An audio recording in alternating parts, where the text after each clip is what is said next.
Guys, so my kiddo is now 6 months old, and I was thinking back and reflecting on how I went about nesting and getting ready for her to come into the world. It feels like forever ago that she was born, but there was so much prepping I put into it, and I wanted to make a video about the things I did that I'm really happy I did in preparing for my kiddo and the things I wish I would have done. So this video is all about nesting, what I think you should do, what I did do, what I didn't do, and hopefully it'll help you in preparing for your little one. So let's start with what I did do. One of the things everyone tells you to do is prep meals, and I did. I went through and I prepped 30 days worth of meals. That's breakfast, lunch, dinner, put in the freezer, ready to go. This was insanely helpful. I also had a bunch of quick and easy meals, so I had like peanut butter and jelly sandwich materials, lunch meat, crackers, cheeses. If you hear a little one in the background, Charlotte has decided to get vocal as soon as I start filming, of course. But I did prep a bunch of meals. These came in super handy, especially like slow cooker meals that I could just put in a couple hours before I was going to have the meal, and then I could go and eat. I definitely do recommend this, whether you have kids or not. I had no previous kids. I had fostered before, but when I was having my kiddo, I had no kids in my house. So the meal prep came in super handy for me, and I definitely recommend that for you. I also went and I created a bedside necessities area. So on a table beside my bed, I had everything that I was going to need throughout the night with my kiddo. So I had diapers set up, wipes, my breast pump, boppy pillow, blankets, change of clothes, anything you could possibly imagine that I may need for my little one, even down to like thermometer and gas medicine for her. I had everything right there on the table, ready to go. And then I had the bassinet beside the bed that I planned on her sleeping in. She ended up co-sleeping, but that's a side note. Point is, I had that necessities area set up, so the second I came home from the hospital, I could get into bed with her, relax, and everything I needed was right beside me, ready to go. It was awesome, and I'm so happy I did that. Plus, all I had to do was go out and refill the items as I needed to. So when I ran out of diapers, I could just refill the diapers. When I ran out of wipes, refill the wipes, and I always had stuff ready to go when nighttime came and I just wanted to relax with my little one. The next thing I did was I set up a pack and play bassinet. So I planned on having her sleep beside me, not in the bed with me, although she did end up co-sleeping. But point is, I had that pack and play bassinet set up right beside the bed, which was the easiest thing I could have done. Instead of having her in a separate room, I just had her in the bassinet beside me. It was super convenient and made being a new mom so much easier. I also stocked up on all of my newborn materials. So I had clothes ready to go, diapers, wipes, anything you could have imagined that I needed for a newborn was already in my house. So I was not going to have to leave the house unless I wanted to. Everything I needed was already there and checked off my list, which was very smart on my part. Because once you had a newborn, especially like I did with a C-section, I did not want to leave the house. With that being said, we took this huge road trip to go and see family when I was 5 days postpartum, and that was intense. Maybe I'll make a video about that someday, but yeah, I had everything ready to go at the house had I stayed at the house, and that was a good idea. I also packed up my diaper bag. One of the things I didn't do was pack up a hospital bag for myself. I did not have that ready to go, but I did have my diaper bag ready to go with clothes, diapers, wipes, everything that I wanted for her at the hospital, down to swaddles. I had everything ready for her in her diaper bag, which was very smart on my part. I had watched a bunch of what's in my diaper bag videos on YouTube, and I had just taken pretty much everything that anyone ever recommended and shoved it in my diaper bag. I ended up using none of it.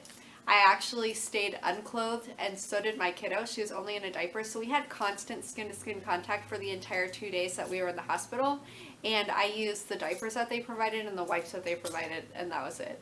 So I did not need anything that was in my diaper bag, but I was happy that I had it. It made me feel really secure, like I did have everything I needed when I was ready to leave the hospital. I also did take time to take care of me.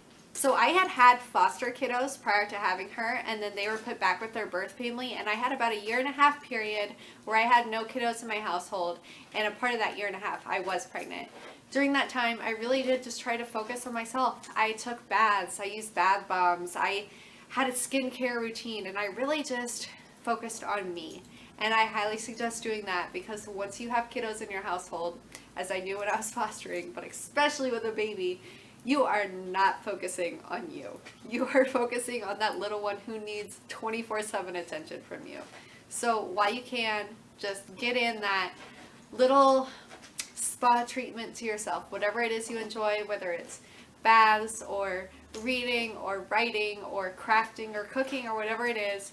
Do some of it just for you and truly enjoy it. And the last thing I did that I totally recommend you do is I napped. Granted, I had really bad fatigue the entire first trimester of my pregnancy and then the end of my third trimester. So I napped whether or not I wanted to, but I napped a lot. And I'm so glad I did, because now I do not get naps. Naps don't happen anymore. And I was a huge napper before. Even with my foster kiddos who are a little older, they were like 6 to 13 years old, they napped. My baby does not. So I am so happy that I napped when I got the chance. And now what I wish I did, and these are things that I hope you do too.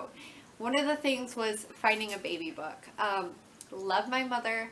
She did go out and find a baby book for me, but it's just not my style. I have been using it because I feel like it's important to like write down all those little things for my kiddo. But I wish I would have went out and actually searched and found a baby book that really spoke to me and my parenting style and what I wanted to capture for my kiddo. So I do suggest, if you want a baby book, go out and get it before your kiddo comes. I didn't. I also really wish I would have taken more pregnancy pictures. I only have one picture of me when I was 9 months pregnant, and it's me in my pajamas in front of a bath, and it's a selfie in front of a mirror.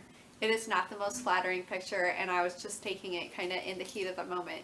But I didn't get professional pregnancy pictures done. I had no real pictures of my bump taken. And that makes me so sad, because someday my kiddo is not going to be able to see my belly. And that's such a bummer. I do just have that one picture of me in pajamas. So that's what she'll have to see. But I do suggest just taking a few pictures, or having someone take pictures of you. Whether or not you think you look glorious in your pregnant state, someday you're definitely going to want those photos. And now that I'm 6 months postpartum, I wish I had those baby bump pictures. The next thing is have a baby shower. I had talked to people about having a baby shower for me. I'd kind of like mentioned it, and no one did. I had a lot of family that definitely could have, but I was married to a man in the military at the time. We were stationed at an area really far from family, and I didn't get to have a celebration. No one celebrated my pregnancy with me. I ended up giving birth alone too, so it was a very isolating and lonely experience. So if you can have a baby shower, do. And also, if you can't, do it anyways. Like, everyone was like, don't have a baby shower yourself. That's so, like, I don't know. People were telling me, don't host my own baby shower. Now I wish I would have, just to get it out of the way. I wanted to celebrate this birth. I wanted to celebrate the pregnancy. I wanted people to be excited about my baby with me. And no one really was.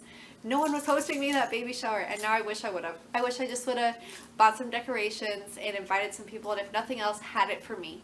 Had the cake, had the decorations, bought a few gifts for myself, and just had that baby shower, because I did need that day to just celebrate being pregnant and bringing a kiddo into the world. I wish I would have done it. I didn't, and if you have family who's going to do it for you, awesome, but if not, do it yourself and invite people. And I bet a few people will feel guilty and come. And if not, you got that. You got that experience. You got that baby shower. I wish I would have. I also really wish I would have eaten healthier, especially in my second trimester. I went kind of nuts in my second trimester. If you watch my pregnancy update videos, I gained so much weight in my second trimester. I took eating for 2 to a whole new level, and I was eating anything. Ice cream, candy bars, chips. I was not eating super healthy. I had always told myself I'm going to eat super healthy, and then I felt so sick and miserable in my first trimester that by the time I wasn't sick and miserable in my second trimester, I ate everything in sight. And I regret that now. Still holding on to my baby weight, and I need to make a bigger effort to lose it, but that's beside the point. I just wish I would have eaten healthy. And lastly, I wish I would have done more prenatal yoga. The 3-4 days that I did prenatal yoga, I felt so good. And I wish I just would have forced myself to go ahead, go do a few more classes of prenatal yoga, because my body just felt amazing afterwards. It really did help. And if you can get a prenatal massage, do that too. Did one of those and oh, it was so worth the money. But that's beside the point. If you don't have money, you can even do prenatal yoga with like YouTube videos at home. Do it. It helped just stretch and open and just make my body feel so much better. Wish I would have done it more. So those are my nesting tips, the things I did that I'm super happy I did and the things I wish I did. I would love to hear how you're nesting, or if you are already a new mom, how you nested to prepare for your kiddo. Please let me know all about that in the comments section below. As always, thank you so much for watching, and I'll see you guys next time. Bye.